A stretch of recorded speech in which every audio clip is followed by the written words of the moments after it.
How many arrows does it take to beat Breath of the Wild? Think about it. If you were to start a new game and leave the Shrine of Resurrection bow in hand, how many arrows would you need to beat all of the game? Let's find out. First though, we gotta determine which bow to use, since only using a Royal Guard bow will mean less arrows than a boko bow.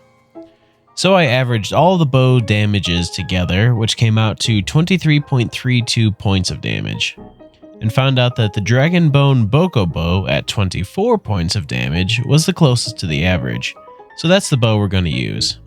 Also, only normal arrows will be used. After finishing the plateau without a single arrow, now we have two choices, either rush the castle or finish every divine beast. Also comment below, which do you think would take more arrows, rushing the castle or doing every divine beast? First, let's start off with rushing the castle. Getting up to the sanctum, though tense, didn't require any arrows. Into the blight fights, we start with wind blight. I should note that though I tried to always get headshots, not every arrow will always be a crit. For wind blight, it takes 59 arrows to take him down. Next is water blight, a rather easy fight. This one takes 65 arrows. His takes more because he has a smaller head hitbox that tends to faceplant into the ground. Third is Fire Blight, the easiest of the fights, which only takes 58 arrows. Finally is Thunder Blight. The first stage of this fight is relatively easy, as his attack is easy to parry. After phase 2 though, this fight gets really annoying, as Thunder Blight's attack pattern changes. But after a while and a lot of determination, Thunder Blight goes down after 70 arrows. Next is Calamity Ganon. Since no divine beasts were completed, he is at full health. Just getting to phase 2 takes 112 arrows.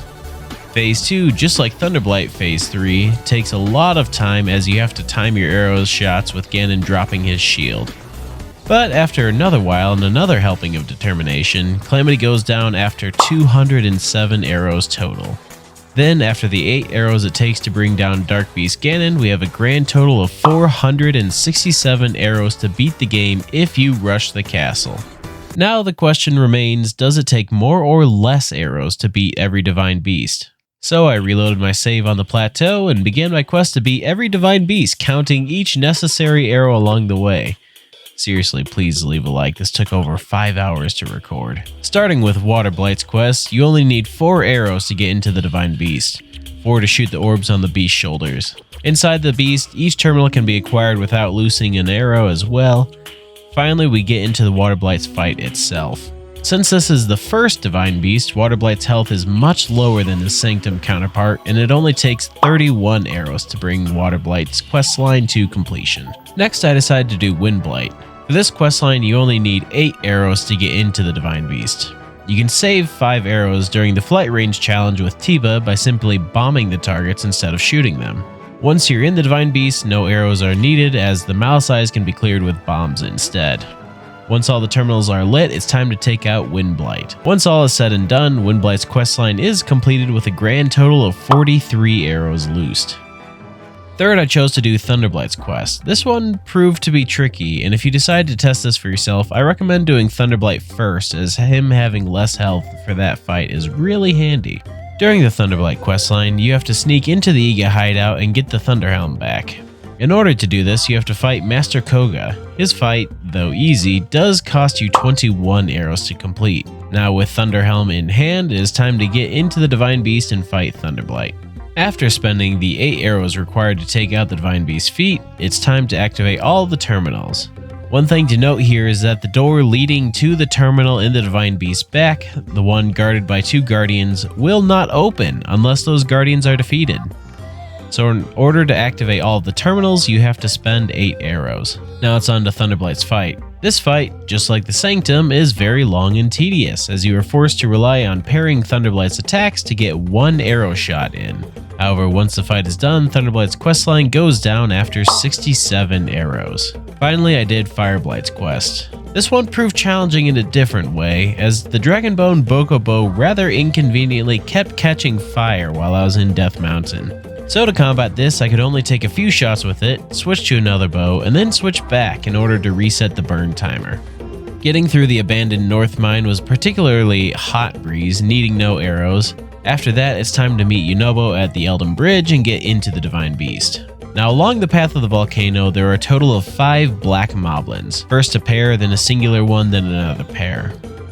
In order to defeat all of them, I needed 51 arrows. After that ordeal, it's time to enter Rudania. Inside Rudania, there are several puzzles that needed to be solved, requiring you to carry a blue flame throughout the guts of the machine. To do this, you can use arrows to stay away from the guardians and the malice mouth, but as long as you're quick, you can pick up your arrow and not lose any. There are a total of 3 malice eyes you need to deal with, but only one must be shot as it resides beyond Link's bomb pitching arm capabilities. Once all of the terminals are activated, it's time to take on Fireblight. This fight is simple and Fireblight goes down and the questline is completed after a total of 60 arrows. Finally, it's time to take on Calamity Ganon in the castle. Once again, entering the Sanctum takes no arrows. This time, however, since we have completed all of the Divine Beasts, Ganon's health is halved. That means in order to get to Phase 2, we only need 57 arrows as opposed to the 112 it took when rushing the Sanctum. In total, Calamity Ganon goes down after 104 arrows. That leaves only Dark Beast Ganon 8 required arrows, which now brings us to a grand total of 383 arrows used. Fascinatingly, rushing the Sanctum requires almost 100 more arrows simply because all the bosses had much more health. Even though there were a lot of side quests that had to be done with rushing the Divine Beast, they still required less arrows overall. But there you go, that's how many arrows it takes to beat Breath of the Wild.